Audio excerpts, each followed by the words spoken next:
Hey there, and welcome. Today, we're going to tackle one of the most common and, let's be real, one of the most dreaded questions you'll ever face in a job interview. Oh yeah, you know exactly the one I'm talking about. That moment the interviewer leans forward, looks you right in the eye and asks, "So, what's your greatest weakness?" I mean, we've all been there, right? Your heart just skips a beat, your palms get a little sweaty, and your mind totally blank. But here's the thing.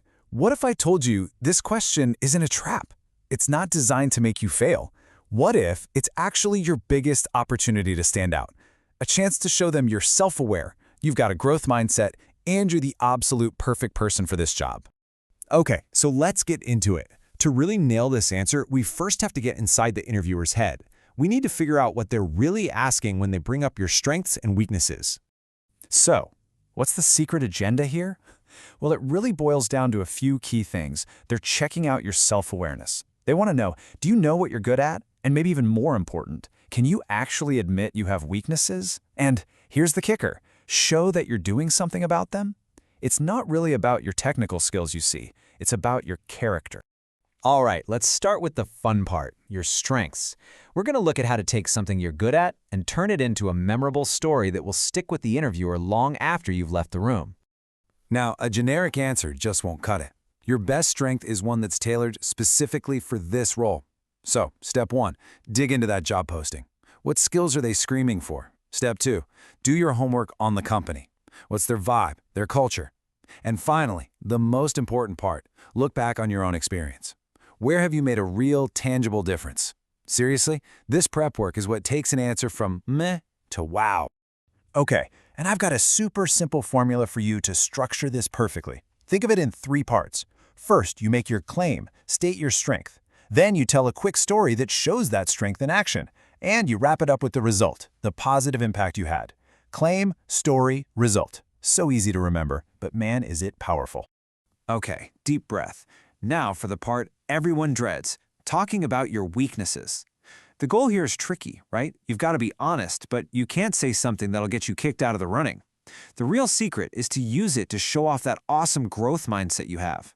First things first, let's cover the big no-nos. Please, please, please avoid those cliche answers like, "Oh, I'm just a perfectionist," or "I guess I just worked too hard." Come on, interviewers have heard those a billion times and they just sound fake. What they want is some real, honest reflection. You need to pick a genuine area where you're actually trying to improve. So how do you find the right weakness to share? Well, start by thinking about actual skills you're working on. Maybe think back to some constructive feedback you've gotten in the past. What's something that really stuck with you? But the magic is in step 3, explaining the concrete steps you've taken to get better. That combo, being self-aware enough to see it and driven enough to fix it, that's what gets you hired. And you bet there's a formula for this one too. It's simple.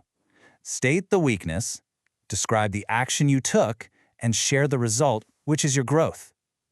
Weakness, action, result. See how that flips the script? It turns a potential red flag into a story about how resilient and dedicated you are. Okay, theory is great, but let's see these formulas in the wild. Let's look at some real-world examples of how this would actually sound in an interview.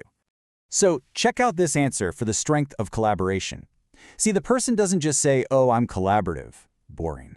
Instead, they give us a specific story, a project with different teams, and a killer outcome. The client actually used their work to build a new product. It's a perfect little story.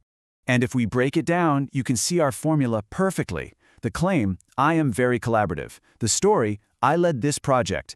And the result, the client created a sustainable product. Boom! Claim, story, result. Clean, powerful, done. All right, now let's look at a weakness answer. And this one is just brilliant because it's so honest and relatable. This person admits they're naturally shy and get nervous presenting. That's a real weakness. But that's not where the story ends, not by a long shot. Let's put our formula on it. The weakness, being shy and nervous about public speaking. The action, they signed up for Toastmasters. How awesome is that? And the result, they became a more confident leader. See how the focus totally shifts? It's not about the fear anymore. It's about the incredible initiative they took. So powerful. Okay, let's wrap all this up into a neat little package for you. Think of this as your new secret weapon, your toolkit for your next big interview. So if you remember one thing, let it be this. When you talk about a strength, you're telling a story about your impact. When you talk about a weakness, you're telling a story about your growth. That's it. It's the story that makes you stand out from everyone else. Because at the end of the day, they aren't looking for a superhero who's perfect. Nobody is. They're looking for a real person. Someone who's self-aware, who's honest, and who's always trying to get better. That's the kind of person everyone wants on their team. So, I'll leave you with this question to think about. What's one story you can prepare for your next interview? Is it a story of your impact or a story of your growth? Because now you have the tools. Turning this dreaded question into your absolute best answer, well, that's totally up to you.